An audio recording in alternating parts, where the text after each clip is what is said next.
सुबह का सूरज महल की ऊंची दीवारों पर अपनी पहली रोशनी डाल रहा था। राजमहल के आंगन में पंखियों की मधुर आवाज गूंज रही थी। सिंधु साम्राज्य के सैनिक अपने आंगन में परेड की तैयारी कर रहे थे और सेवक पूरे दरबार को सजाने में लगे थे। लेकिन इस शानो शौकत के बीच एक अजीब सा सन्नाटा था।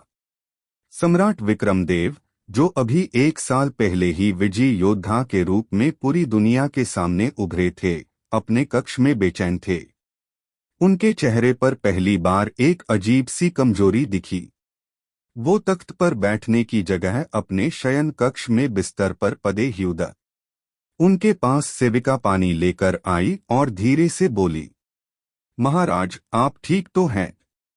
विक्रमदेव ने हल्का सा मुस्कान दिया, लेकिन आवाज में थकान थी। बस कुछ दिनों से मन हल्का लग रहा है। ऐसा लगता है जैसे शहर साथ नहीं दे रहा। वो खुद भी हैरान थे, क्योंकि अब तक उन्होंने कभी बीमारी के आगे झुकना नहीं सीखा था।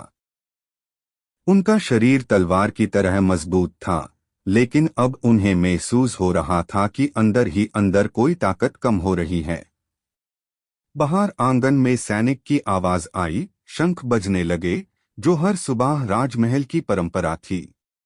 लेकिन इस सुबह उस शंख की धुन भी महाराज के कण में बोझ बन गई। सम्राट ने अपना हाथ माथाई पर रखा और धीरे से बोला, ये सब कैसी कमजोरी है? एक विजयी योद्धा और आज इतना लाचार। उनकी आंखों में एक पाल के लिए डर था, लेकिन ट्यूरेंट अपने आप को संभाला। नहीं, मुझे मजबूत रहना होगा। सिंधु साम्राज्य मुझे देख रहा है। इसी समय दरबार के द्वार खुले और महामंत्री विदुर अंदर आए। उन्होंने सम्राट को इस हालत में देखा तो परेशान हो गए। महाराज, आपकी ये हालत? आपने तो हमेशा खुद को तेज और सक्षम दिखाया है, ये क्या हो रहा है? सम्राट ने मुस्कान छुपते हुए कहा, विदुर, शायद ये सिर्फ थकान है, लेकिन अंदर कुछ ऐसा है जो मुझे खुद समझ नहीं आ रहा। विदुर ने आगे बढ़कर सम्राट का हाथ पकड़ा और गहन आवाज में कहा, महाराज, आप सिंधु के हृदय हैं। अगर आप कमजोर पड़े तो पूरा साम्राज्य हिल जाएगा। हम ट्यूरेंट राजवैद्या को बुलाएंगे। सम्राट ने आंखें बंद करके सर हिला दिया, और इस खामोशी में महल के अंदर एक नया अध्याय शुरू हुआ, एक ऐसा राज जो पूरी कहानी को हिला देगा। राजमहल के दरबार में उस दिन एक अजीब सा माहौल था। सुनहरे स्तंभों के बीच बेड दीपक जल रहे थे। मैंट्रिगन और सेनापति अपनी अपनी जगह पर बैठे थे, लेकिन सबके चेहरों पर चिंता की लकीरें साफ नजर आ रही थी। महासेनापति अशोक ने गहरी आवाज में कहा, महाराज की तबीयत रोज बड़ी अजीब हो रही है। एक विजयी योद्धा आज इस तरह कमजोर कैसे बैठ सकता है? दूसरे मंत्री ट्यूरेंट बोल पड़े, ये आम बीमारी नहीं हो सकती। शायद कोई दुश्मन अपना जाल बनता है।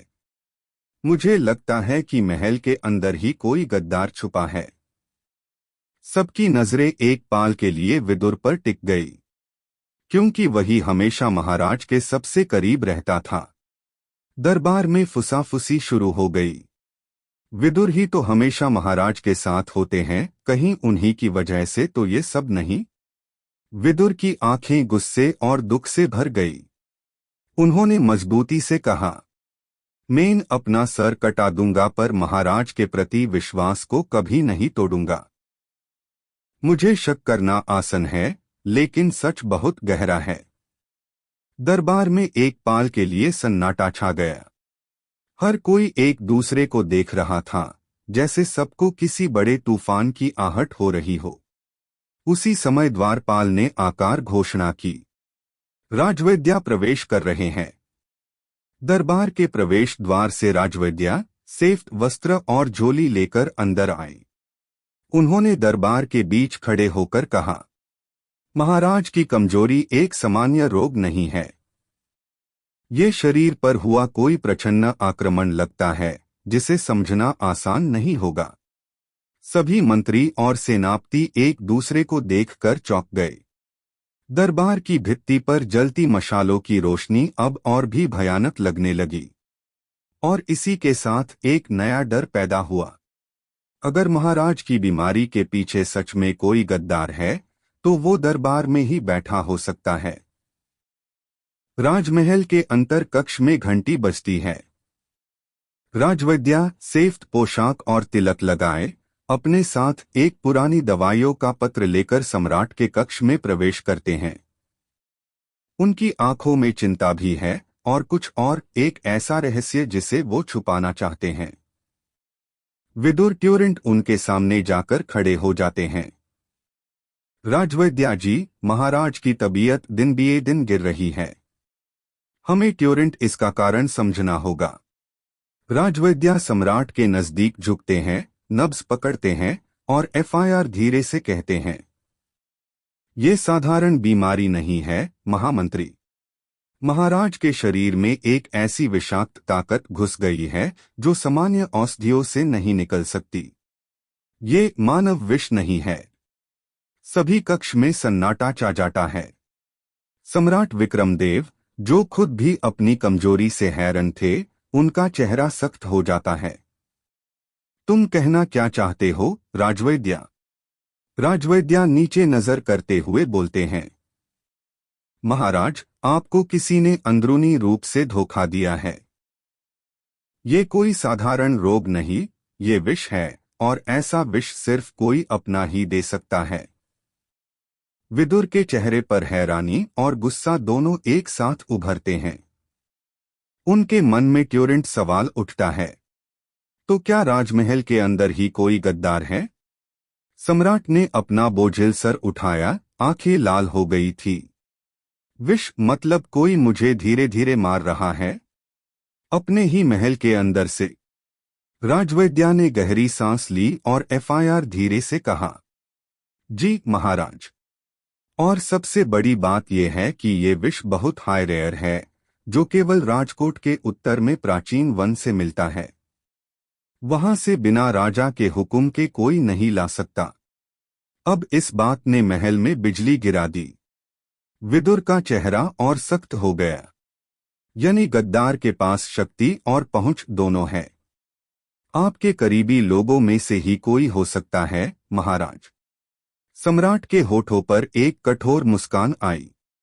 जो भी हो, मैं उस गद्दार को ढूंढकर सिंधु साम्राज्य के सामने सजा दूंगा, चाहे वो मेरा सबसे करीबी क्यों ना निकले। इस गहन और भयंकर खामोशी में राजवैद्या ने अपनी आंखों को झुका लिया, जैसे वो कुछ और कहना चाहते हो, लेकिन रुक गए। उनके दिल में भी एक बोझ था, और ये था वो पल जब सिंधु साम्राज्य के अंदर एक नया खौफ जन्म ले चुका था अपनों में। दरबार का महासभा बुलाया गया। महाराज के बीमार होने की खबर पूरे महल में अग्नि की तरह फैल चुकी थी। बेड बेड सेनापति, मंत्री और राज्य के प्रमुख लोगों को बुलाया गया था। सिंहासन के सामने महाराज कमजोर दिख रहे थे, लेकिन एफआईआर भी उन्होंने अपनी शान और तेज बनाए रखा। उनकी आवाज बोझिल जरूर थी, पर उसमें अब भी एक राजसी गजब की गरिमा थी। मेरे अपनों, मुझे आज ये कहना पड़ रहा है कि मुझे अपने ही महल में धोखा मिला है। राजवैद्या ने कहा है कि मुझे कोई विष दिया गया है, यानी गद्दार हमारे बीच ही है। सभी लोगों में चर्चा शुरू हो गई। हर तरफ फुसफुसाहट होने लगी। किसी ने कहा, ये तो दरबार के अंदर का काम है। दूसरे ने बोला, सिर्फ वो ही कर सकता है जो महाराज के बिल्कुल करीब हो। सबकी नजर एक ही व्यक्ति पर टिक गई, महामंत्री विदुर। सेनापति अशोक, जो हमेशा महाराज का दूसरा सबसे भरोसेमंद आदमी माना जाता था, सबसे पहले आगे आया। उसने गुस्से से कहा, महाराज, आपके पास सबसे ज्यादा कौन रहता है? विदुर, दिन रात आपके साथ होता है, आपके खाने पीने का ध्यान रखता है, आपके राज्य के राज जानता है। अगर किसी पर शक है तो वो विदुर ही है। दरबार के अंदर एक पाल के लिए गहन सन्नाटा। विदुर का चेहरा गुस्सा और दुख दोनों से भर गया।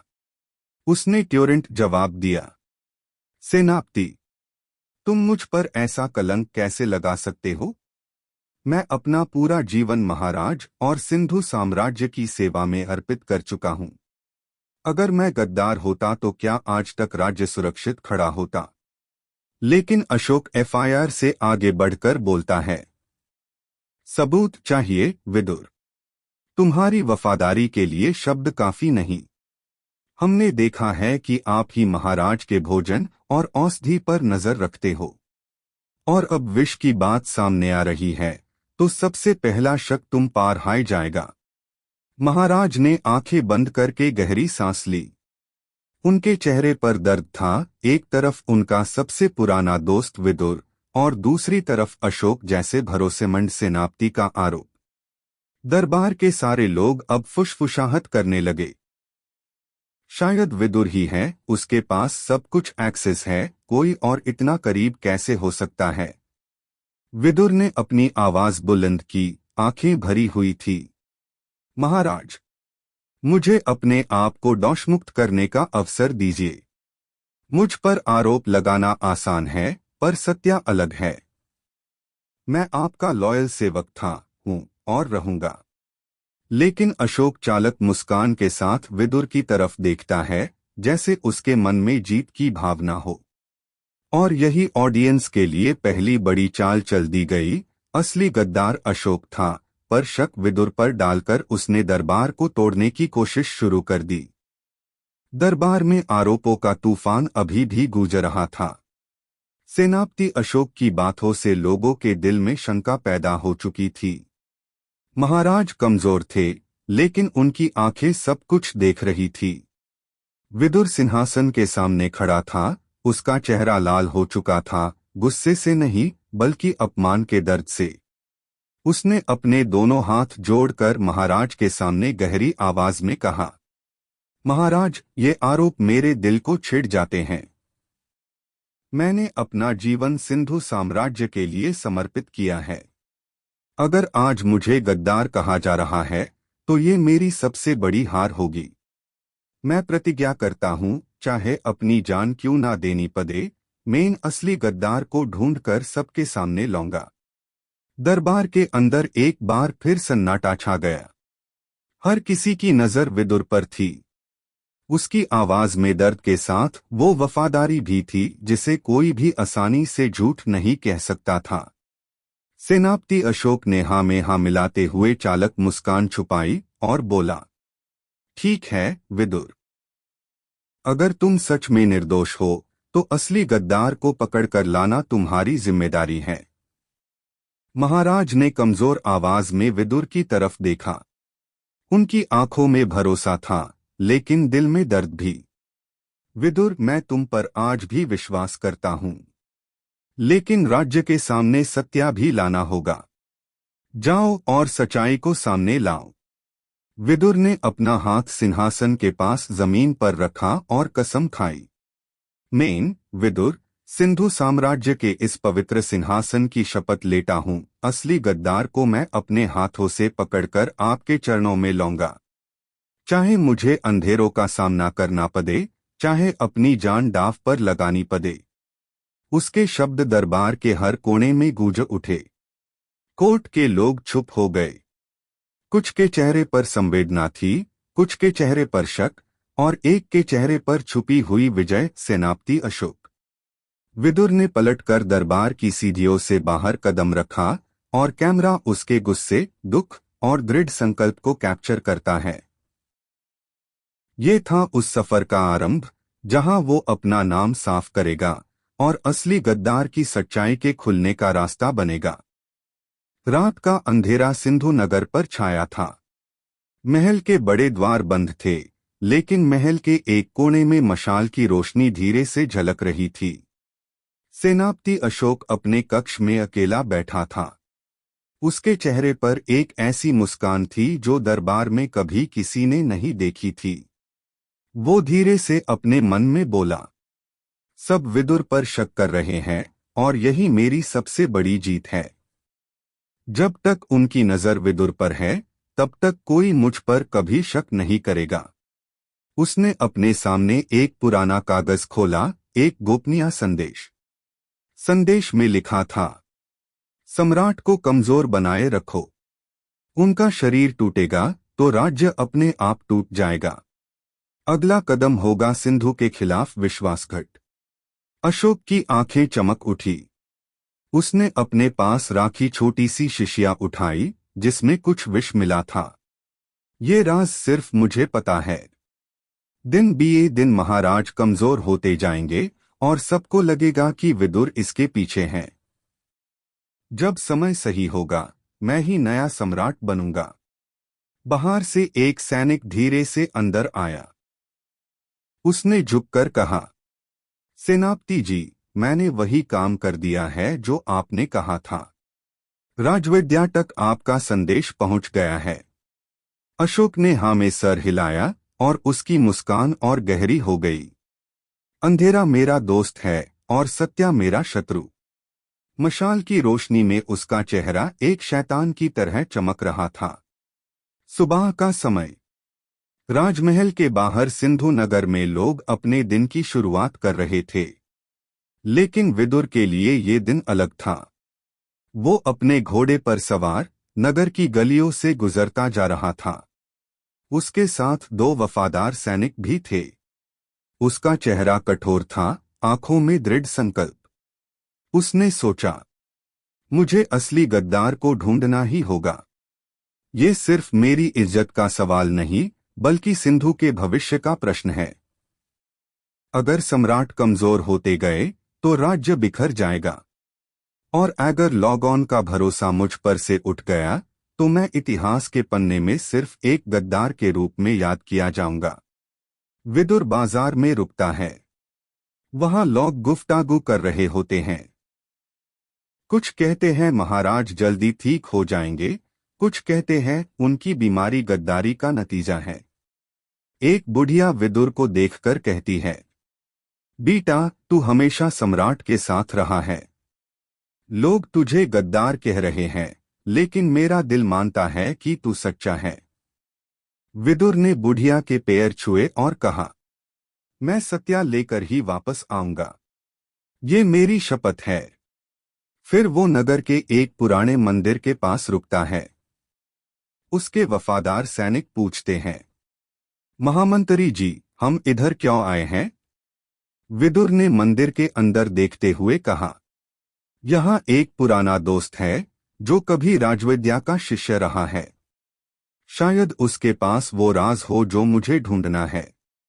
मंदिर के अंदर एक वृद्ध वैद्य बैठा था। विदुर उसके पास जाता है और चुपके से पूछता है, बताओ, महाराज की बीमारी सच में प्राकृतिक है या किसी साजिश का नतीजा? वृद्ध वैद्य ने गहरी आवाज में कहा, सम्राट की नासों में ऐसा विष डाला गया है जो धीरे धीरे शरीर को कमजोर करता है। ये कोई आम बीमारी नहीं बल्कि एक चल है। विदुर की आंखें फट गई। उसने तुरंत प्रश्न किया, क्या तुम्हें पता है इसके पीछे कौन हो सकता है? वैद्य ने सीधा जवाब नहीं दिया, बस बोला, जिस व्यक्ति को सबसे कम शक है वही इसके पीछे हो सकता है। सतर्क रहो विदुर, तुम्हारे आसपास ही तुम्हारा दुश्मन है। विदुर ने अपने हाथ जोड़कर कहा, धन्यवाद, अब मुझे राह दिख गई है। वो अपने घोड़े पर लौटने लगा, लेकिन उसके मन में एक ही सवाल गूंज रहा था, ये साजिश किसका खेल है? विदुर या कोई और? कहानी अब और गहरी हो चुकी थी। रात का समय था। महल के अंदर शांति थी, लेकिन विदुर के दिल में तूफान महक रहा था। दिन भर की तलाश के बाद उसके पास सिर्फ एक ही रास्ता बचा था, राजमहल के गोपनीय ग्रंथालय में जाकर कुछ सबूत ढूंढना। विदुर ने अपने 2 वफादार सैनिकों को बाहर ही छोड़ दिया और खुद अंधेरों में धीरे धीरे ग्रंथालय की तरफ बढ़ा। दीवारों पर लगी मशालों की रोशनी से उसका चेहरा चमक रहा था, लेकिन उसके मन में एक ही विचार था, यदि सम्राट को विष दिया गया है तो उसका उल्लेख जरूर राजविद्या के रिकॉर्ड में होगा। मुझे सबूत चाहिए, वरना मैं कभी अपनी निर्दोषिता साबित नहीं कर पाऊंगा। ग्रंथालय के बड़े लोहे के द्वार खुले और अंदर घना अंधेरा था। किताबों, पुस्तकों और राज्य के रिकॉर्ड की भरी अलमीराएं खाली थी। धूल उड़ी हुई थी और सन्नाटा इतना गहरा था कि सिर्फ विदुर के कदमों की आहट सुनाई दे रही थी। वो एक अलमीराह के पास गया जिसमें राजविद्या के प्राचीन रिकॉर्ड रखे थे। धीरे से पर्चे खोलते हुए उसने एक ग्रंथ उठाया। उस ग्रंथ के पन्नों में एक विशेष लेख लिखा था। सम्राट के शरीर में एक अजीब रोग की लक्षण, कमजोरी, खून का पतला होना, नींद न आना। रोग सामान्य नहीं लगता, जैसे किसी विष का प्रभाव हो। विदुर का दिल तेज धड़कने लगा। उसने आगे पढ़ना शुरू किया, लेकिन अगले पेज पार कुछ पन्नों को हस्त लिखित रूप से मिटा दिया गया था, जैसे किसी ने जानबूझकर सबूत छुपाया हो। विदुर ने अपनी मुट्ठी भींचा और खुद से कहा, ये कोई सामान्य रोग नहीं, कोई ना कोई सम्राट को धीरे धीरे मार रहा है। उसी समय ग्रंथालय के एक कोने से हल्की सी आहट हुई। विदुर ने ट्यूरेंट मशाल उठाकर वहां रोशनी डाली। अंधेरे से एक पर्चा हवा में उड़ा और उसके पैरों के पास गिरा। उस पर लिखा था, अगले पूर्णिमा तक सब कुछ समाप्त होगा। सम्राट का श्वास रुक जाएगा। विदुर की आंखें फट गई। उसने पर्चे को उठाया और देखा कि नीचे एक प्रतीक बना था, एक त्रिशूल और अश्व का चिन्ह। उसने याद किया कि ये प्रतीक सिर्फ एक ही व्यक्ति का है, सेनापति अशोक का। विदुर के मन में एक बिजली सी कूदी। अब मुझे रास्ता दिख गया है। साजिश के पीछे का असली नाम समझ आने लगा है। लेकिन उसके पास वक्त कम था।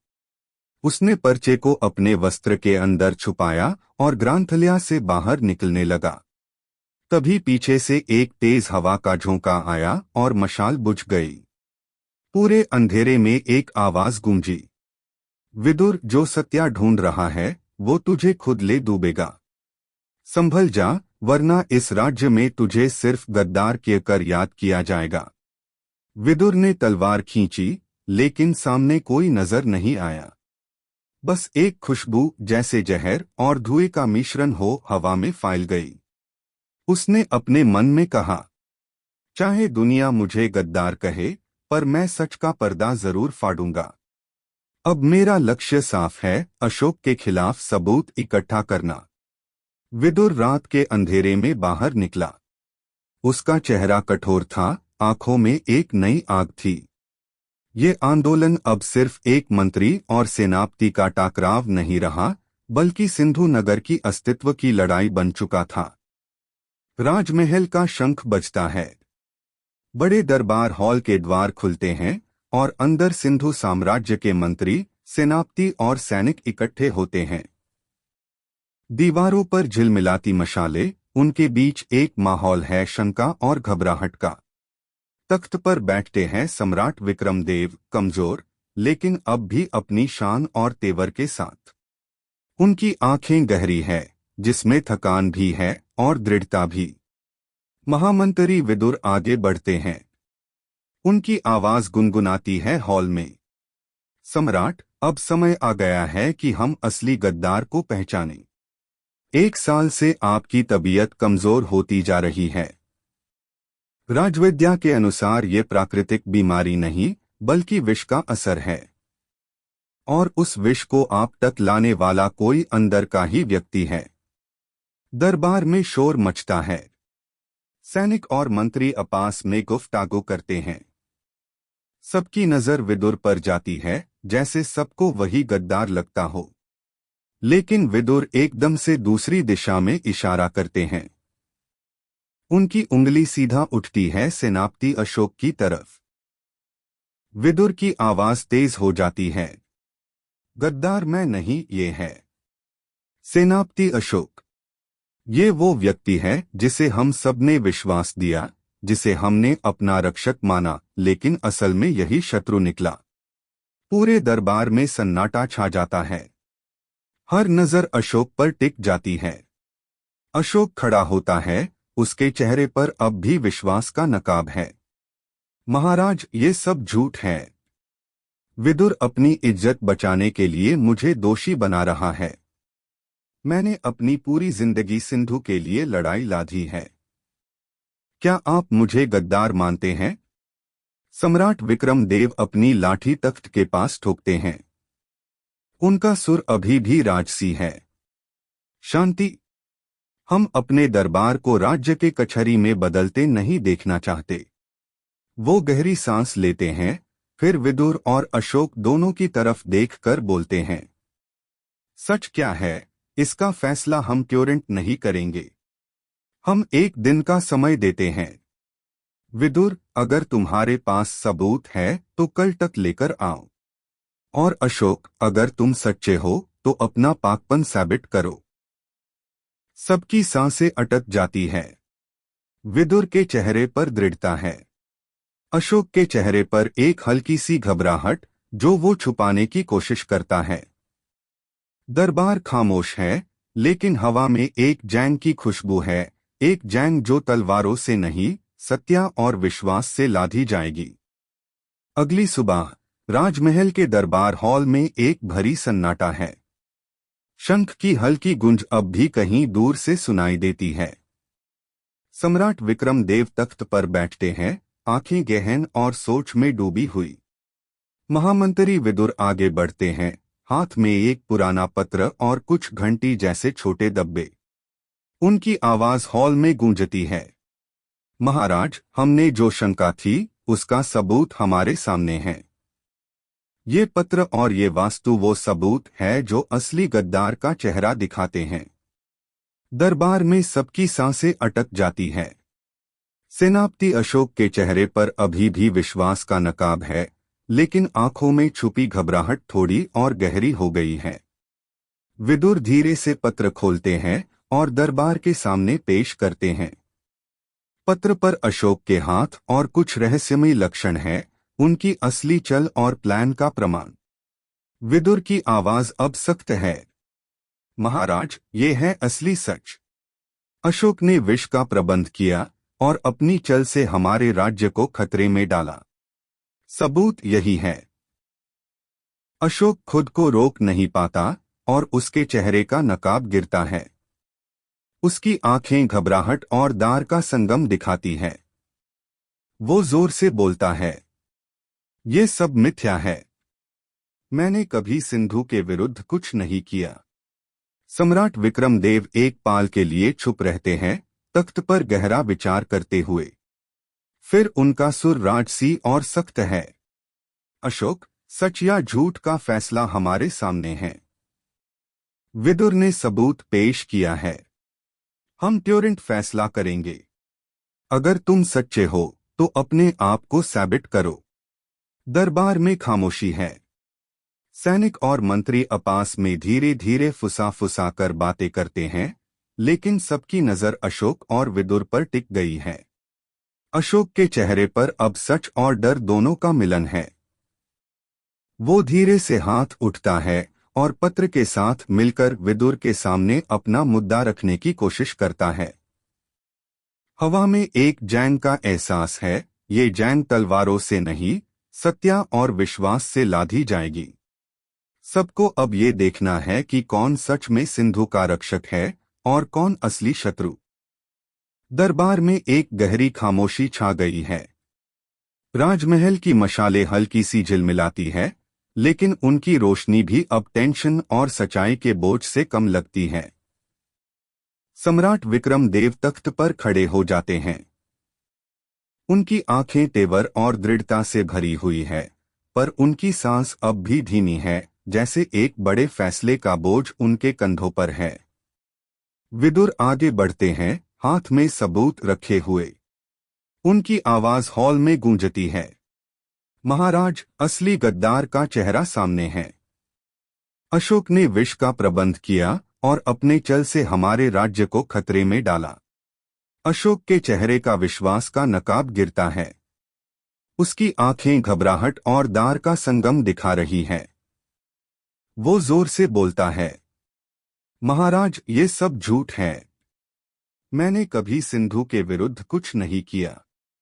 सम्राट विक्रमदेव गहरी सांस लेते हैं और दोनों तरफ देखते हैं, विदुर के दृढ़ चेहरे और अशोक के घबराते चेहरे पर। उनका सुर सख्त और राजसी है। यूं सच्चाई चाहिए, ना सिर्फ शब्द, ना सिर्फ सबूत। असली दिल से ह्यूम समझना होगा कि कौन सिंधु का रक्षक है और कौन शत्रु। वो दोनों के सामने एक विशेष प्रश्न रखते हैं। अशोक, क्या तुम अपने कर्मों से अपनी पाकता साबित कर सकते हो? विदुर, क्या तुम्हारे सबूत असली है या एक चल? अशोक गहरा सांस लेकर अपना हाथ बढ़ता है और सबूत के साथ विदुर के सामने खड़ा होता है। उसके चेहरे पर दार के साथ सच्चाई की चमक है। फिर सम्राट विक्रमदेव धीरे से बोलते हैं। दरबार के सब लोग सुन रहे हैं। अशोक, तुमने जो विश्वास तोड़ा, उसका सच यूं पता चल गया है। तुम्हारा असली चेहरा हम सबके सामने है। अशोक का रंग उड़ जाता है। वो धीरे से झुका और सच्चाई को स्वीकार करता है। महाराज, हाँ, मैंने अपने स्वार्थ के लिए चल चली, लेकिन सिंधु का हक हमेशा मेरा धर्म रहा है। मैं अपने कर्मों का बोझ उठता हूँ। विदुर एक कदम आगे बढ़ते हैं। उनका सुर सख्त है, पर उनकी आंखों में थोड़ी राहत भी है। महाराज, सच्चाई सामने आ गई। अब सिंधु के रक्षक और शत्रु का अंतर स्पष्ट है। सम्राट विक्रमदेव अपनी लाठी ठोकते हैं और राजसी आवाज में फैसला सुनते हैं। अशोक, तुम्हारे कर्मों का हिसाब हमने देखा। तुम्हारे अंदर अब भी सिंधु के लिए भावना है। हम तुम्हें एक और मौका देते हैं, लेकिन याद रखो, अगर एक बार भी विश्वास तोड़ा तो फिर कोई दया नहीं होगी। विदुर, तुम्हारा दृढ़ता और ईमानदारी हमारे लिए मिसाल है। सिंधु का रक्षक वही जो सच्चाई और धर्म के साथ खड़ा है। दरबार में एक लंबी सांस भरने जैसी खामोशी है। फिर धीरे धीरे सैनिक और मंत्री शांति से अपनी जगह पर लौट जाते हैं। अशोक अपनी जगह से धीरे से बैठता है, आंखों में नई सीख और समझ के साथ। विदुर अपनी जगह खड़े हैं, दृढ़ और संतुष्ट। सम्राट विक्रमदेव तख्त पर बैठते हैं, हॉल को देखते हुए, और अपनी आंखें गहन सोच में डूबती हैं। वो फिर धीरे से बोलते हैं। सिंधु का भविष्य हमेशा उसी के हाथों में सुरक्षित रहेगा जो सच्चाई और धर्म के साथ खड़ा रहे। आज हमने न सिर्फ एक गद्दार को पहचाना, बल्कि अपने राज्य का धर्म और विश्वास भी मजबूत किया। दरबार में मशालों की रोशनी अब शांत और गर्व से भरी हुई है। हवा में अब भी जैन की खुशबू है, लेकिन ये जैन अब विश्वास और धर्म के लिए लादी गई।